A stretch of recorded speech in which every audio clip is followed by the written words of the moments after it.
How do you see through these anyway?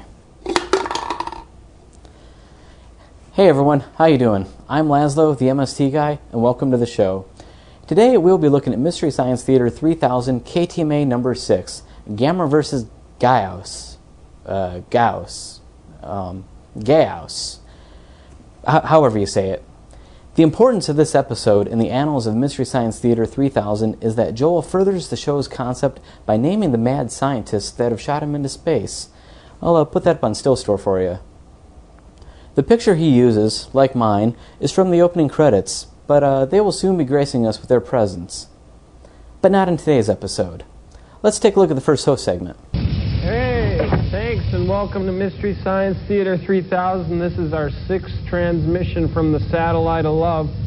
Thanks a lot for calling in. And by the way, why not play a joke on your friends? Call them up, ask them to watch the show. Your eyes won't believe what your hands have done. Hiya, Gypsy. Hello. What's shaking?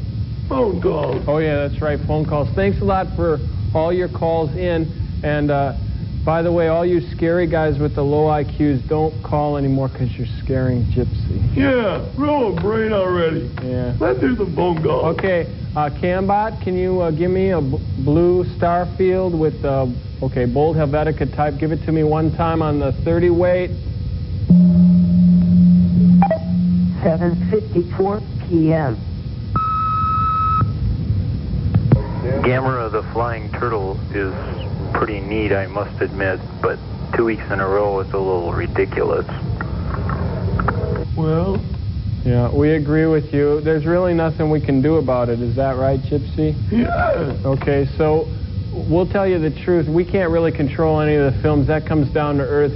Cambot, do you have those guys on Still Store? Okay, let's see that. There's the... Yeah, that's the guys who control what films we get. Down on Earth, Dr. Clayton Forrester and Dr. Lawrence Earhart. Now, yeah, I know, just like at cadet school, they taught us 2 Gameron movies is ridiculous, but 3 Gameron movies is a Gameron Film Festival. Joel says when you have lemons, you make lemonade. Right, we got to make the most of it up here. Anyway, so the film is Gameron versus Gaos, and that is a giant pterodactyl. There is some speculation between Gameron experts that this could be the Baragon from a couple of films back, the giant lizard with the battering ram tongue with wings taped on. You be the judge. We got movie signs. Wow. See you on the other side, everybody.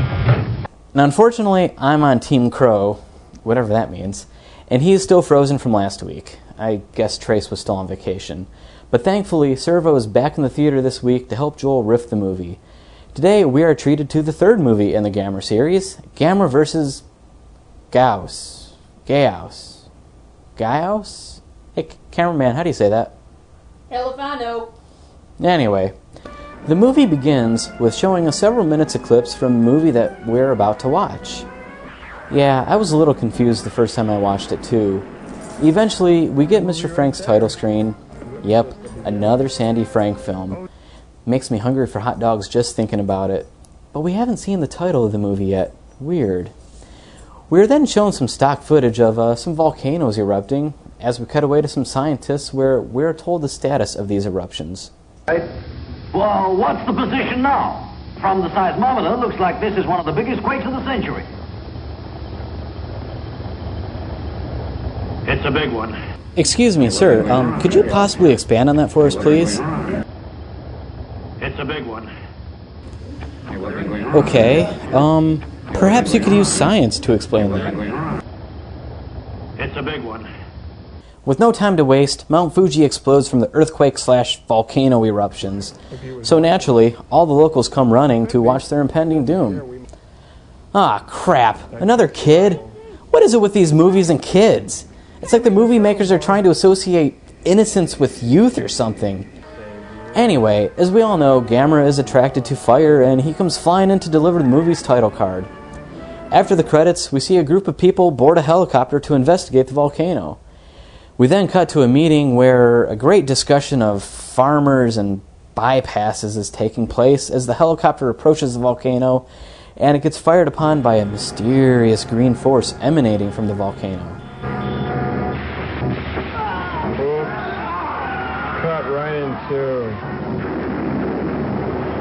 After this horrific scene, we get to see that kid from the beginning of the movie meet up with a reporter who's investigating the green force on the volcano.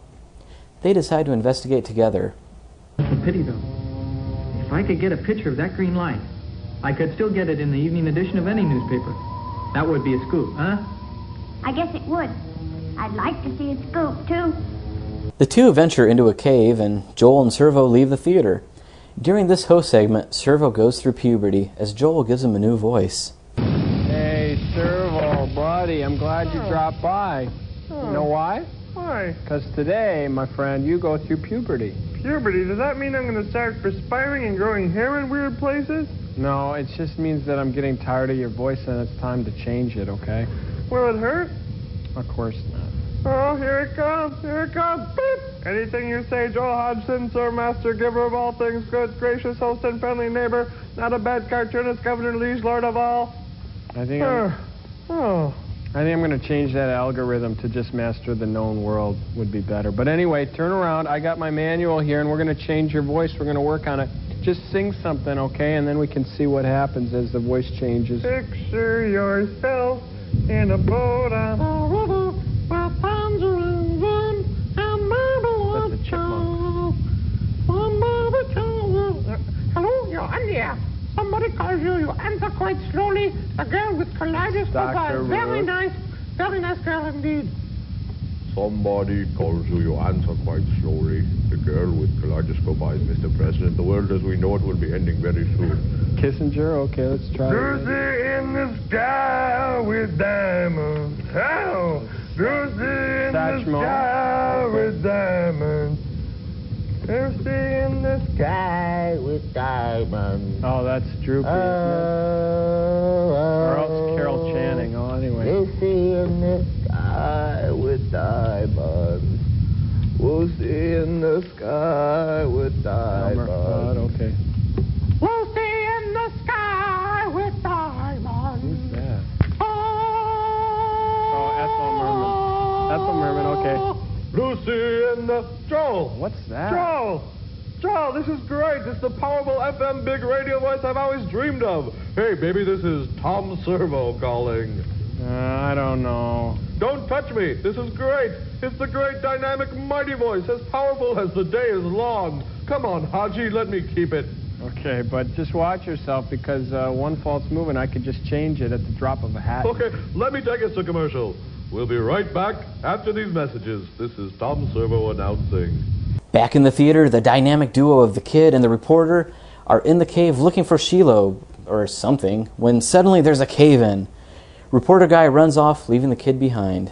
They just got there and it's already sealing shut.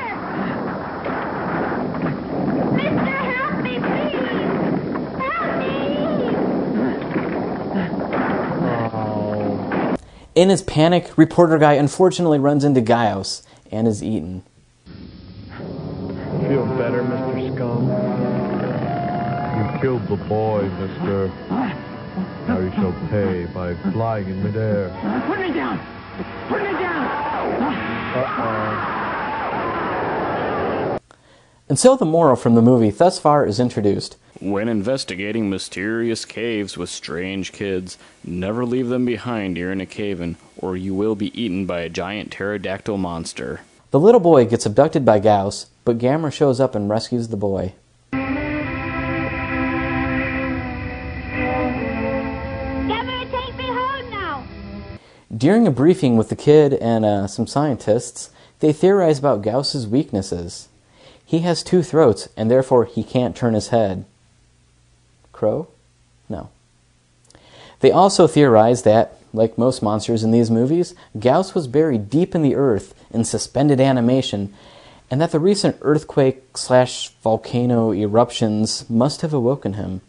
Armed with this new information, the military decides to attack Gaos, but we are interrupted when one of the guys with ADD sees a green door. Calling A Squadron. Calling A Squadron. Take off now. Attack to proceed now. Attack to proceed now. Calling A Squadron. Calling A Squadron. Oh, there's a green glow again. Look! A green door!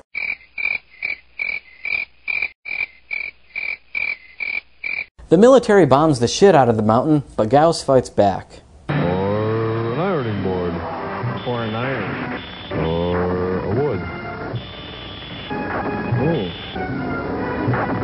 really clean separation on those jets. Some random stuff happens with some guys, milk, some cows. When the kid reveals he has a diary and knows that Gaos is nocturnal, the military, apparently out of their own ideas, takes what the kid says as gospel and starts discussing new ways of attacking Gaos. When we cut to the third host segment, A powerful guy like Tom Servo. Oh, you don't want to be like Tom Servo. You got a great voice, Gypsy. I do? Yeah, it's kind of deep and sexy. I think it reminds me of Kim Carnes. Kim Carnes, really? Mm-hmm. You know, that's kind of what I've been going for all along. Hey, Cambot, let's show that message that we got and we want to show. Yeah. 7:34 p.m. Well, again, we really like the show, but we miss, Servo, no, Gypsy and Crow. I don't know why you froze Crow. It was a bad idea. Unfreeze Crow, get Crow out there, bring Gypsy in, and let's see all three of you commenting on it, because that's even better. What else? Oh, and the American General from earlier in the show, that he was definitely the best character that's ever been on any of the Gamera series. Okay, bye-bye.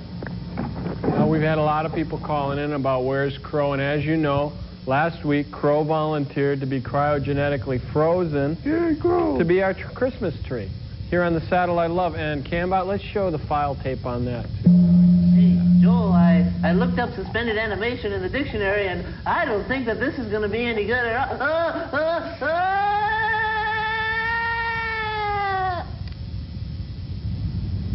See, I told you guys it will work. Oh. Yeah. So anyway, Crow is frozen. He's beginning to thaw. He'll be out just in time for our New Year's Eve special on Channel 23. Yeah, and it's right after TV 23's Fabulous Melon Drop, so you want to tune into that too. At midnight. Yeah. What is this? What? What?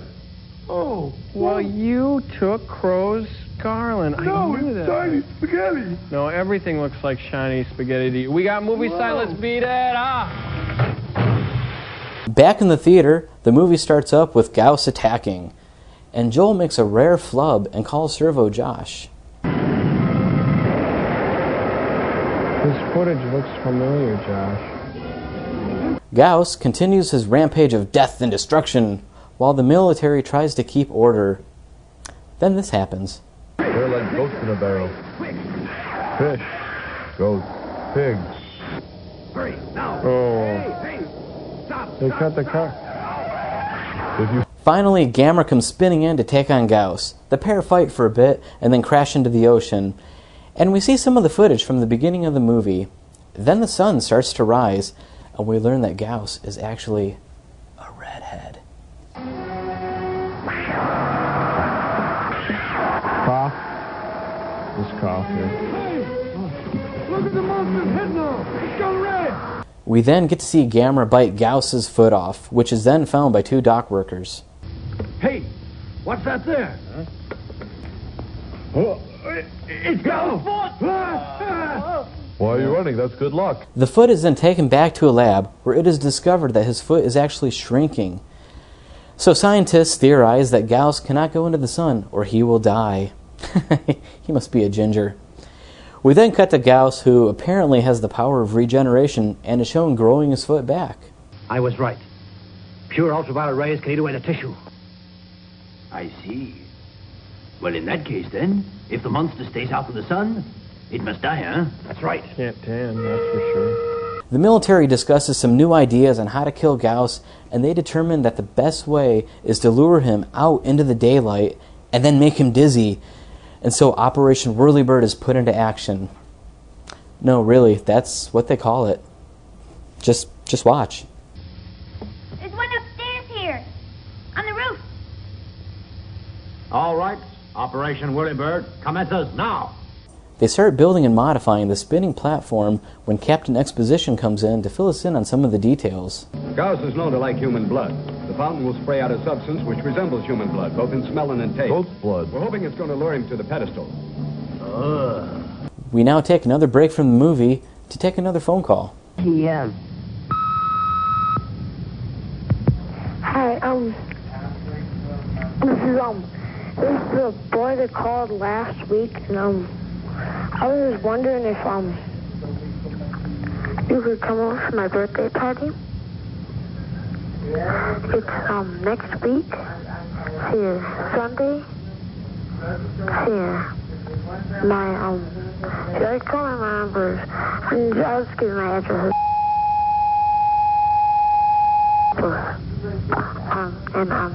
I was wondering if you should come over and bring some of your robots for my birthday. Because I'd really like to have you.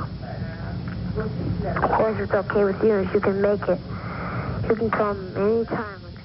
That's plenty, Cambot. Anyway, boy, who called last week, have a really happy birthday. We can't be there because that's one of the disadvantages of being marooned in space, but have a happy birthday anyway. We decorated the satellite, right, Servo? Yes. Got any messages for our boy, birthday boy? Yes, I do. Remember, little boy, if I can leave you with one birthday message, it is, greet each day with a mighty roar, and always know what time it is, and wear Old Spice. Walk briskly to and from your job, and remember, neatness counts. Fill your head with candy. You are how you look. Me? I'm a gumball machine. I embrace that, and my colleagues respect me for it. Heed this advice, and maybe, just maybe, you'll grow up to be like me, Tom Servo. All right, well, you better watch that voice. You remember what I said. Uh-oh, we got movie sign. Let's beat it! After Joel and Servo explain to the caller why they can't be at his party, we head into the conclusion of the movie. The military lures Gaos out into the open, and Gaos takes the blood bait. Breathe deep. That's vapor action.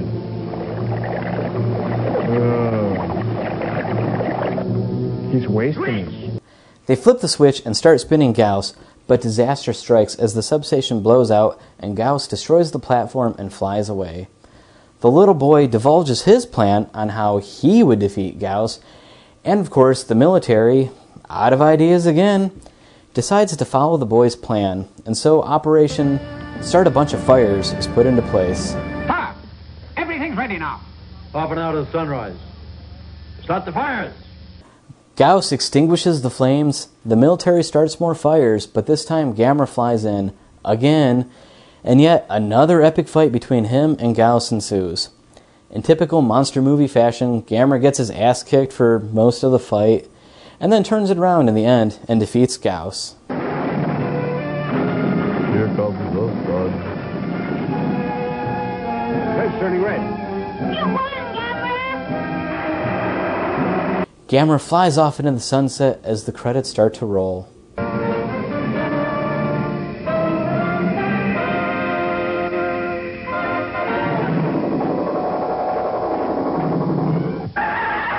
Joel and Servo head back to the bridge of the Satellite of Love, and we finish out the episode with the final host segment. Well, Servo, so that ends another Gamera on film.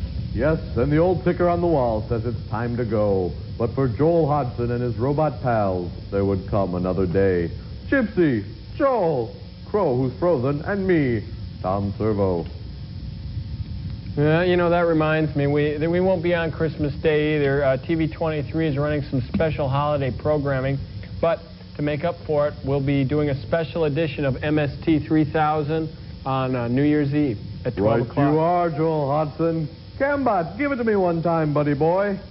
Yes, it's a special evening of comedy right here on TV 23. First, it's Scott Hansen's freeze-dried comedy special at 10 o'clock.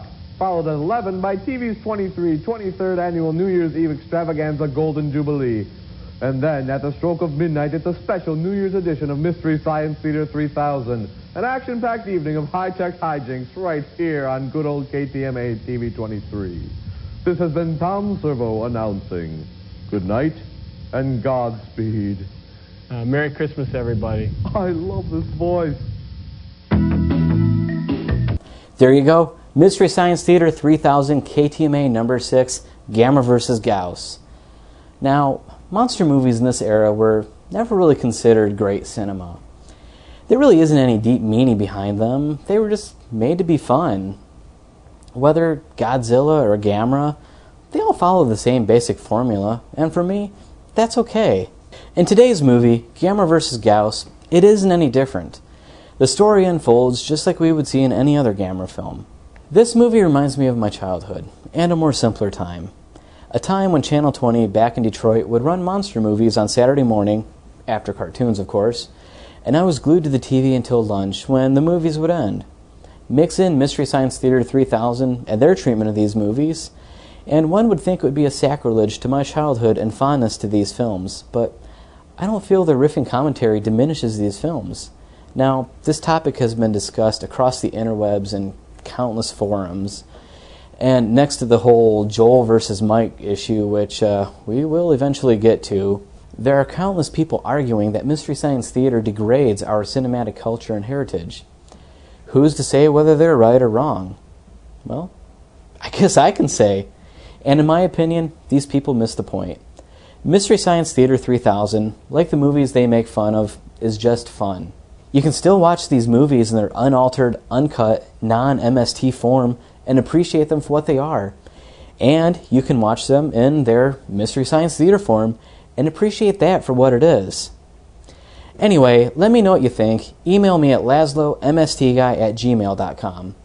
As for today's episode, Mystery Science Theater 3000, KTMA number 6, Gamera vs. Gaos, I like it. The riffing is good by both Joel and Servo. There weren't as many dead spots as we've seen in the last few episodes, and the host segments were really good. I think that the guys are starting to get more into the movies, and it seems like they're getting more comfortable with the whole premise. Though it will be nice to get Crow back, so we have the classic lineup back in the theater. In my next episode, I'll be looking at KTMA number 7, Gamera vs. Zigra, which is the 7th movie in the Gamera series. Again, you can email me at lazlowmstguy@gmail.com or head over to lateoffproductions.com and check out some of our other projects, or buy some sweet swag in our store. So until next time, I'm Lazlow the MST Guy, and I'm your host for all things Mystery Science Theater 3000. Huzzah! Come on, Crow, we gotta get you fixed. See you next time. We have another Gamera movie next week. Do you believe that?